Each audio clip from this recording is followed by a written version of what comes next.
देखिए ज्योति, इस वक्त की बड़ी खबर यही है कि केंद्रीय गृह मंत्री अमित शाह इस पूरे घटनाक्रम को मॉनिटर कर रहे हैं और इस वक्त मैं गृह मंत्रालय के ठीक बाहर मौजूद हूं, जहां पर हाई लेवल सिक्योरिटी मीटिंग बुलाई गई है। सुबह 9:30 बजे कर्तव्य भवन की ये बिल्डिंग देख रहे हैं, जहां पर गृह मंत्रालय का नया ऑफिस शिफ्ट हुआ है। यहीं पर केंद्रीय गृह मंत्री, आईबी चीफ और इसके साथ ही दिल्ली पुलिस कमिश्नर और इंटरनल सिक्योरिटी के जो सेक्रेटरी हैं वो इस बैठक में हिस्सा लेने जा रहे हैं। जो जांच है वो बहुत तेजी से आगे बढ़ेगी और कल केंद्रीय गृह मंत्री अमित शाह ने साफ कर दिया है कि किसी भी एंगल को रूल्ड आउट नहीं किया जाएगा। यानी अगर इसमें ऐसी कोई संभावनाएं बनती हैं कि ये आतंकी हमला हो सकता है तो उस एंगल से भी जो एजेंसियां हैं वो जांच कर रही हैं। ये बड़ी और हाई लेवल की सिक्योरिटी की मीटिंग जो है वो गृह मंत्रालय में होने जा रही है और सबसे महत्वपूर्ण बात ये है कि कल गृह मंत्री ने खुद घटनास्थल का दौरा किया, प्रधानमंत्री को ब्रीफ किया और सभी एजेंसियों को ये कहा गया है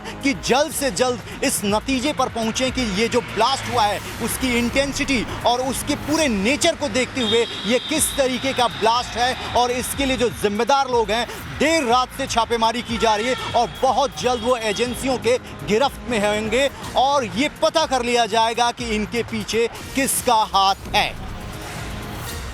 ने भी मीडिया से बातचीत में ये कहा था कि बहुत जल्द हम उन तक पहुंच जाएंगे और जिस तरीके से जांच के तार जुड़ रहे हैं रविकांत,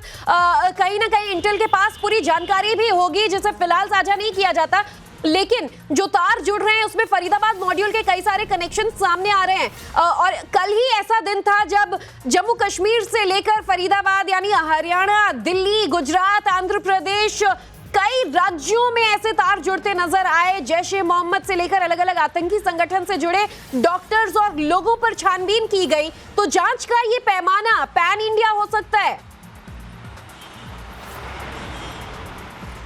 बिल्कुल, जांच का पैमाना बहुत बड़ा है और जिस तरीके से फरीदाबाद में छापेमारी की और एजेंसियों को भारी मात्रा में वहां पर एक्सप्लोजिव मिले, उसके बाद सहारनपुर में गिरफ्तारी होती है, श्रीनगर में यहां पर जो जेएनके पुलिस है वो हरियाणा पुलिस के साथ कोऑर्डिनेट करके छापेमारी करती है। तो इसके तार कई राज्यों में जुड़े हुए हैं और क्या सिर्फ दिल्ली को दहलाने की साजिश थी या अन्य राज्यों में भी प्लानिंग चल रही थी, या उससे पहले एजेंसियों ने जो छापेमारी कर दी और उसके भय से ये ब्लास्ट किया गया, वो भी आनन फानन में किया गया। ये तमाम पहलू हैं, वो सवाल हैं आखिरकार वो दिल्ली तक कार कैसे आई और उस कार को किसने खरीदा, कब बेचा और जो एक्सप्लोजिव का मटेरियल था वो किस रूट से दिल्ली लाया गया, ये जांच एजेंसियों के बड़े सवाल हैं। और इसके साथ ही जो गाड़ी इस्तेमाल हुई है उसको किस रूट से लाया गया और यहां तक पहुंचने में किन लोकल लोगों ने उसकी मदद की है, ये तमाम एजेंसियों के सामने बड़े सवाल हैं। केंद्रीय गृह मंत्री 9:30 बजे यहां पर पहुंचेंगे